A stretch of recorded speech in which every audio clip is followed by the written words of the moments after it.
10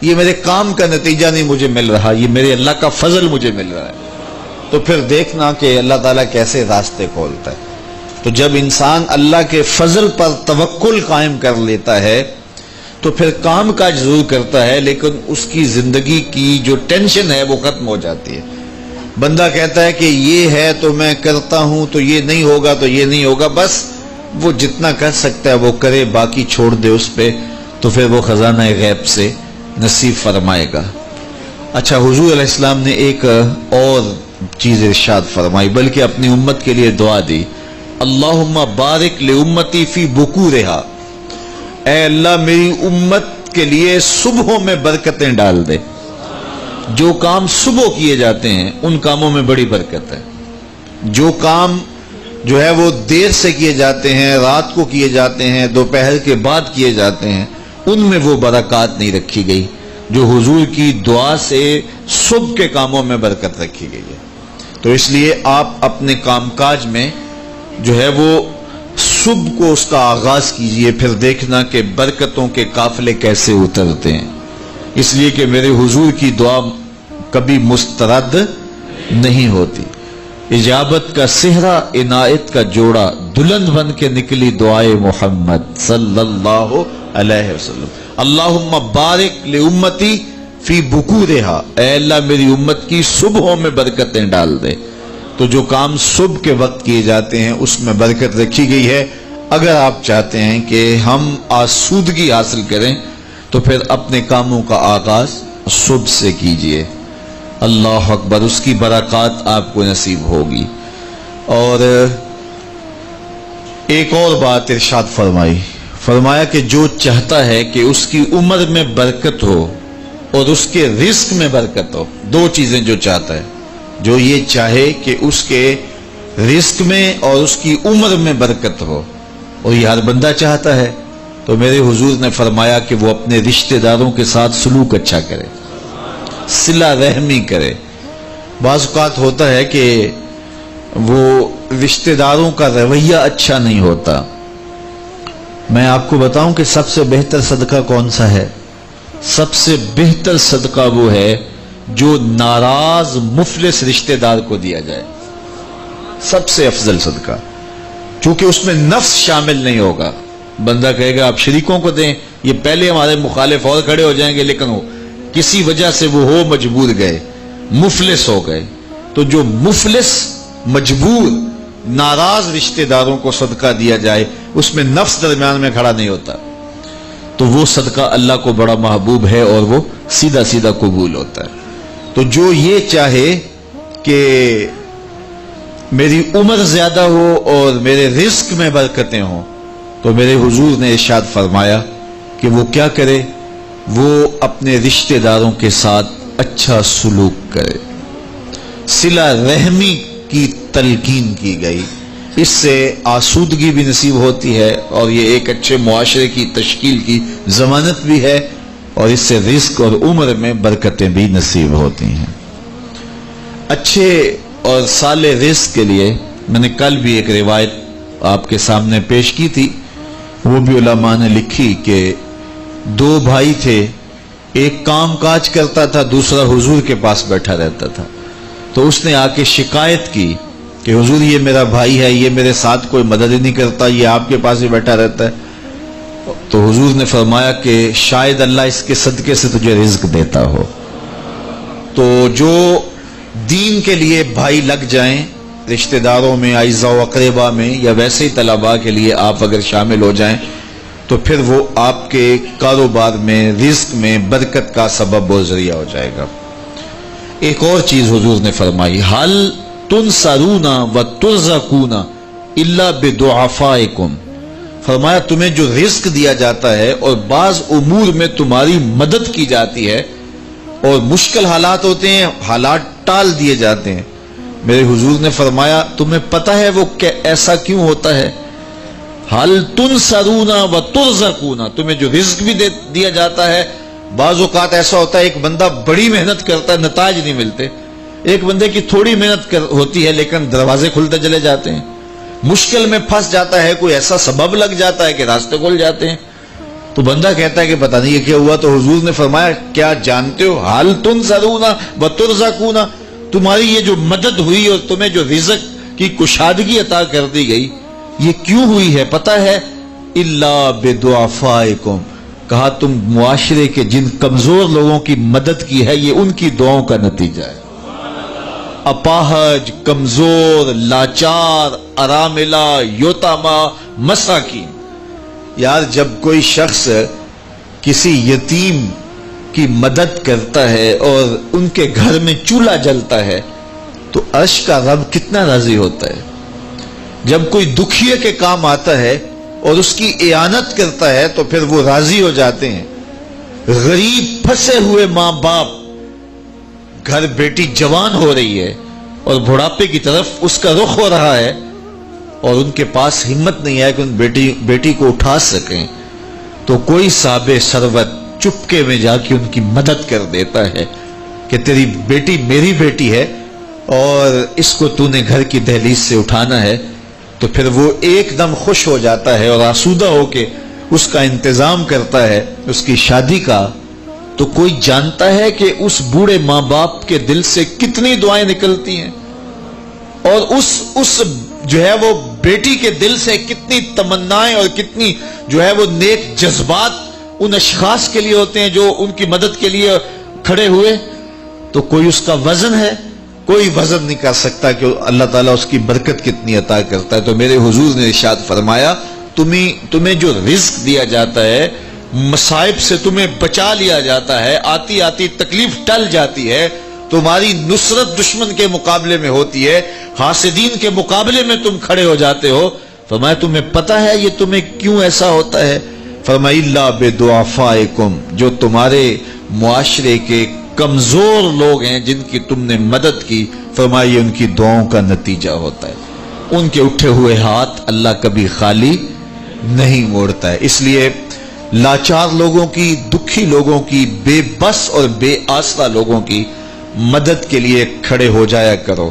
وہ کسی نے کہا تھا کہ بڑوں کی بڑی بڑی خدمتوں سے وہ سکون نہیں ملتا جو چھوٹے چھوٹے لوگوں کی چھوٹی چھوٹی خدمتوں سے مل جاتا ہے۔ بڑوں کی بڑی خدمتیں بھی کریں تو وہ راضی نہیں ہوتے، لیکن چھوٹوں کی چھوٹی چھوٹی خدمتیں، یار غریب کو تو پیار سے کھڑا کر کے اس کے پشت پہ شفقت کا ہاتھ پھیر دیں تو وہ سارا دن خوشی سے گزار دیتا ہے کہ آج جو ہے وہ فلاں صاحب نے مجھے تکریم دی ہے، مجھے عزت دی ہے۔ تو میرے حضور نے فرمایا کہ تمہاری جو مدد ہوتی ہے اور رزق دیا جاتا ہے یہ تمہارے کمزوروں کی وجہ سے اللہ تعالیٰ تمہارے اوپر کرم فرماتا ہے۔ اچھا، ایک اور ذریعہ رزق کے اضافے کا حضرت عبداللہ ابن مسعود رضی اللہ تعالی عنہ کی مرویات سے۔ یہ حضرت عبداللہ ابن مسعود جلیل القدر صحابی ہیں، ان کے ہاں بیٹیاں ہی بیٹیاں تھیں۔ اچھا، جب ان کا آخری وقت آیا اور یہ بڑے سخت بیمار ہو گئے تو نزع کی سی کیفیت طاری ہو گئی، تو حضرت عثمان غنی رضی اللہ تعالیٰ عنہ ان کا حال پوچھنے آئے۔ تو جب حال پوچھا، بیٹھے، گفتگو ہوئی، واپس چلنے لگے تو حضرت عثمان غنی نے اشرفیوں کی 2 تھیلیاں نکال کے حضرت عبداللہ ابن مسعود کو پیش کی۔ تو انہوں نے کہا کہ مجھے تو اس کی ضرورت نہیں ہے، میں تو اس دنیا سے جا رہا ہوں، تو یہ مجھے کیوں دے رہے ہیں؟ تو حضرت عثمان نے کہا کہ یہ آپ کی بیٹیوں کے لیے، چونکہ آپ کی بیٹیاں ہی بیٹیاں ہیں تو یہ میں ان کے لیے پیش کر رہا ہوں، آپ کو تو واقعی ضرورت نہیں، دنیا سے جا رہے ہیں تو یہ ان کے لیے ہے۔ تو حضرت عبداللہ ابن مسعود نے پھر تھیلیاں موڑتے ہوئے کہا کہ میری بیٹیوں کو اس کی ضرورت نہیں ہے، اس لیے کہ میرے حضور نے فرمایا تھا کہ جس کے پاس سورہ واقعہ ہو اس کو غربت تنگ نہیں کر سکتی، تو میری بیٹیاں رات کو سونے سے قبل 1 مرتبہ سورہ واقعہ ضرور پڑھتی ہیں، اس لیے تم میری بیٹیوں کے بارے پریشان نہیں ہونا، اللہ کے فضل سے انہیں غربت تنگ نہیں کرے گی، ان کے پاس سورہ واقعہ جو موجود ہے، تو یہ کسی ایسے ضرورت مند کو دو جس کے پاس سورہ واقعہ نہیں ہے۔ تو سورہ واقعہ کی تلاوت یقیناً رزق کی فراوانیاں اور رزق کی برکتیں حاصل کرنے کا ایک ذریعہ ہے، اور دروازے کھل جاتے ہیں اگر سورہ واقعہ کی تلاوت تسلسل کے ساتھ کی جائے۔ اس لیے اپنے معمولات میں سورہ واقعہ کو شامل کر لیجئے گا، اس کی برکات سے انشاءاللہ رزق کی فراوانیاں نصیب ہوتی ہیں۔ ایک اور ذریعہ رزق کا، اور یہ بہت آسان، شکا رجل الی رسول اللہ دیک المعیشۃ والفقر، حضرت سہل بن سعد الساعدی رضی اللہ تعالی عنہ کی مرویات سے ہے۔ ایک شخص حضور کی خدمت میں حاضر ہوا اور اس نے کہا میں کثیر العیال ہوں، ذرائع آمدن بہت تھوڑے ہیں، میرے لیے کچھ ارشاد فرمائیے۔ بچے زیادہ ہیں، ذرائع آمدنی تھوڑے ہیں، تو میں مفلوق الحال ہوں۔ تو اس نے اپنے فقر کا، اپنی غربت کا حضور کے سامنے قضیہ رکھا۔ شکا رجل الی رسول اللہ دیک المعیشۃ والفقر۔ آقا کریم نے اس کو جو وظیفہ بتایا وہ بالکل آسان ہے، آپ سب کو پہلے یاد ہے، لیکن اس پہ عمل کرنے شروع۔ قال اذا دخلت الدار فسلم علی، کہا جب گھر جائے تو گھر میں داخل ہونے لگے تو گھر والوں کو السلام علیکم کہہ دیا کرو۔ یہ وظیفہ شروع کر لو کہ جب بھی گھر جاؤ السلام علیکم۔ اس کے بعد ایک مرتبہ سورہ اخلاص پڑھ دیا کرو، قل هو اللہ احد۔ یہ وظیفہ فرمایا تم نے شروع کر دینا ہے، جب بھی گھر جاؤ السلام علیکم یہ کہہ کے داخل ہو، پھر اس کے بعد قل هو اللہ احد ایک مرتبہ سورہ اخلاص پڑھ دیا کرو۔ اور میرے آقا نے فرمایا کبھی ایسا ہو کہ تو گھر جائے، گھر موجود نہ ہو، اہل خانہ کہیں گئے ہوئے ہوں، تو فرمایا عمل نہیں چھوڑنا، فسلم علیہ، پھر تو مجھے سلام کہنا، پھر تو مجھے سلام کہہ دینا۔ وہ صحابی فرماتے ہیں کہ میں نے یہ عمل شروع کر لیا، جب گھر جاتا السلام علیکم، اس کے بعد سورہ اخلاص پڑھ دیتا، بیٹھنے سے پہلے پہلے یہ کام کرتا۔ اور کبھی ایسا ہوتا میں گھر نہ جاتا، گھر والے گھر نہ ہوتے، پھر تو مجھے چائے چڑھ جاتا، پھر میں حضور کو سلام کہتا۔ اللہ اکبر۔ حضرت ملا علی قاری نے شرح شفا میں لکھا ہے، جو حضرت قاضی ایاز مالکی اندلسی علیہ رحمہ نے لکھا ہے شفا میں، کہ جب گھروں کو جاؤ تو حضور کو سلام کرو، تو اس کی شرح میں لکھتے ہیں حضور کو سلام کیوں کرو، تو وہ کہتے ہیں لِأَنَّ رُوحَهُ علیہ السلام موجود فی بیوت المسلمین، اس لیے کہ حضور کی روح کا فیضان مومنین کے گھر میں موجود ہوتا ہے۔ اللہ اکبر۔ اس لیے حضور کو سلام کرو۔ وہ کہتا ہے جب کوئی نہ ہوتا میں حضور کو سلام کرتا۔ وہ اپنے نام لیواؤں کو تنہا چھوڑتے کب ہیں، جہاں ہم دم نہ ہو کوئی وہاں سرکار ہوتے ہیں۔ تو کہا اس کے بعد سورہ اخلاص پڑھ دیتا۔ یہی میرا عمل رہا۔ پھر اس کا فائدہ کیا ہوا؟ وظیفہ حضور نے بتایا تھا، اور جب بھی جاتا السلام علیکم سورہ اخلاص، کوئی نہیں ہے تو حضور کو سلام اور سورہ اخلاص۔ کہتے میں نے عمل شروع کر دیا، حتی افاد اللہ جیرانہ، اس عمل کی برکت سے میں نے تو امیر ہونا ہی ہونا تھا، میرے ہمسائے بھی امیر ہو گئے۔ ایسی برکتیں، ایسی رحمتیں اتری کہ میرے ہمسایوں کے ہاں بھی فراوانیوں اور برکتوں کا نزول ہونے لگا۔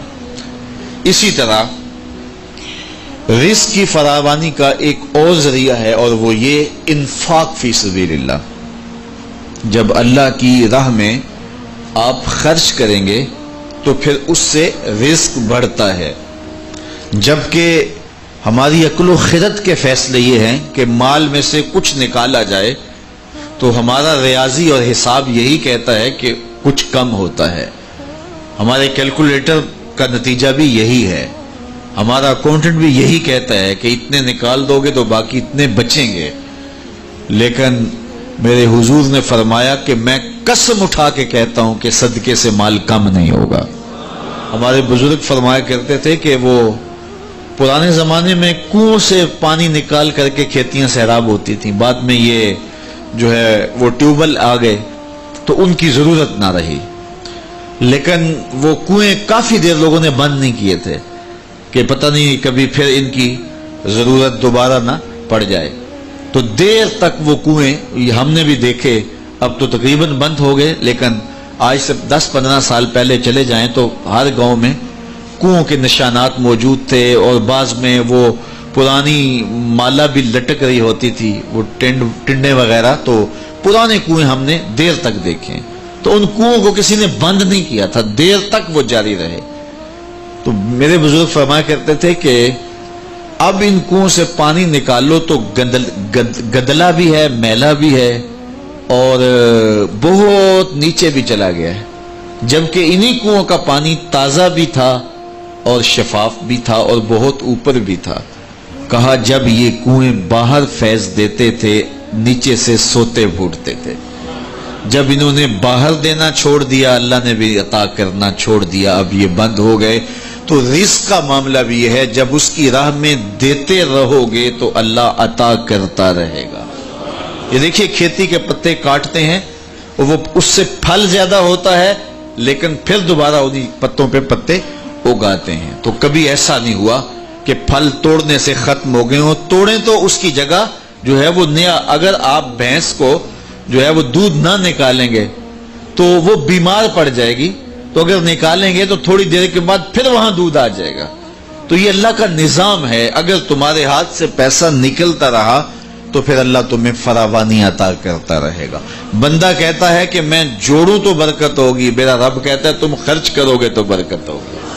تو اس لیے اس کی راہ میں خرچ کرتے رہنا، اس کی راہ میں دیتے رہنا رزق کی فراوانی کا سبب ہے۔ ایک اور وظیفہ میں آپ کو بتا دیتا ہوں، ہم اپنے جتنے بھی پیر بھائی ہیں سب کو تاکیداً کہتے ہیں کہ مالی مشکلات کے لیے اور گھریلو دیگر مشکلات کے لیے یہ وظیفہ پڑھا جائے، اور وہ یہ ہے کہ نماز مغرب کے بعد 21 مرتبہ سورۃ الکوثر کی ما بسم اللہ تلاوت کی جائے، اول آخر دوشی پڑھ لیا جائے اور پھر 21 مرتبہ سورہ کوثر کی تلاوت کی جائے۔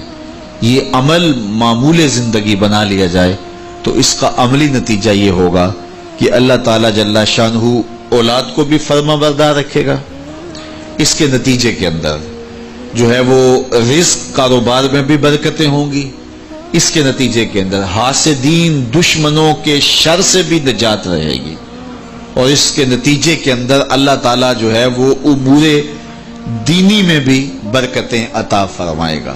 تو یہ ایک مؤثر ذریعہ ہے، اور اگر کسی کو مسائل زیادہ ہوں تو وہ ہر نماز کے بعد یہ عمل کر سکتا ہے، ورنہ مغرب کے بعد 21 مرتبہ سورہ کوثر کی تلاوت کرنے سے بہت ساری برکات حاصل ہوتی ہیں۔ لا حول ولا قوت الا باللہ، اس کا یہ وظیفہ میرے حضور نے خود بتایا، اور اس کی یہ 99 بیماریوں کا علاج ہے، اور میرے حضور نے فرمایا کہ یہ وظیفہ میں نے کہاں سے لیا ہے؟ حضور فرمایا کہ عرش الہی کے نیچے ایک خزانہ ہے، خاص خزانہ، فرمایا یہ وظیفہ مجھے وہاں سے ملا ہے، اور اس میں 99 بیماریوں کا علاج ہے، اور اس میں سب سے کم درجے کی بیماری ہم اور غم ہے۔ تو اللہ تعالیٰ جل شانہ ہمیں جس طرح دنیاوی اسباب ہمارے پیش نظر ہوتے ہیں تو روحانی امور کے ذریعے سے بھی ہم برکتوں کے حصول کو آسان کر سکتے ہیں۔ اللہ میرے لیے آپ کے لیے ہر طرح کی کشادگیاں عطا فرمائے، ایسے فقر سے بچائے محفوظ رکھے جو کفر تک پہنچا دیتا ہے، اور ایسی دولت سے بھی بچائے جو دولت قارون بنا دیتی ہے۔ اللہ ہمیں دولت عثمان عطا کرے، اور اگر قسمت میں فقر ہے تو پھر فقر سلمان عطا کرے، پھر فقر بلال نصیب کرے، پھر فقر ابو ذر عطا کر دے۔ تو اللہ ہم سب کو دنیا آخرت کی بہتریاں بہاریں نصیب فرمائے۔ دعا کے لمحات اب قریب ہیں، جب بندے اللہ کے حضور ہاتھ اٹھا کے دعا مانگتے ہیں تو بندوں کے اٹھے ہوئے ہاتھ اللہ کبھی خالی نہیں موڑتا۔ دعا ہر صورت قبول ہوتی ہے، یا تو یہ کہ جو مانگا ہے وہ مل جاتا ہے، یا جو مانگا ہے وہ نہیں، اس کے بدلے میں کچھ اور عطا کر دیا جاتا ہے، یا پھر جو مانگا ہے وہ فوری نہیں ملتا، کچھ دیر کے بعد عطا کیا جاتا ہے، یا پھر دعا ذخیرہ کر لی جاتی ہے اور اس کا صلہ آخرت میں دیا جائے گا۔ اور روایت میں آتا ہے کہ جب دعاؤں کو ذخیرے کی صورت میں آخرت میں صلہ نصیب ہوگا تو لوگ آرزو کریں گے کاش کہ ہماری دنیا پہ کوئی دعا قبول ہی نہ ہوئی ہوتی۔ تو اللہ تعالیٰ کے حضور عجز سے پورے تیقن سے دعا مانگنی چاہیے، من قلب لاہن فرمایا گیا، کھیلتے ہوئے دل سے جو دعا کی جائے اللہ اسے قبول نہیں کرتا. کھیلتے ہوئے دل سے نہیں، پورے تیقن سے، پورے انہماک سے، پوری توجہ سے جو دعا مانگی جائے. دیکھیے میں آپ سے کوئی بات کروں تو میرا رخ دوسری جانب ہو اور بات آپ سے کروں گا تو آپ کو بھی اچھا نہیں لگے گا، تو احکم الحاکمین کو کیسے اچھا لگے گا کہ کوئی بندہ مانگ اس سے رہا ہو لیکن دل اس کا کسی اور جگہ پہ کھیل رہا ہو. تو ایسی دعا اللہ قبول نہیں کرتا. اور پھر اس کی شرط ہے رزق حلال.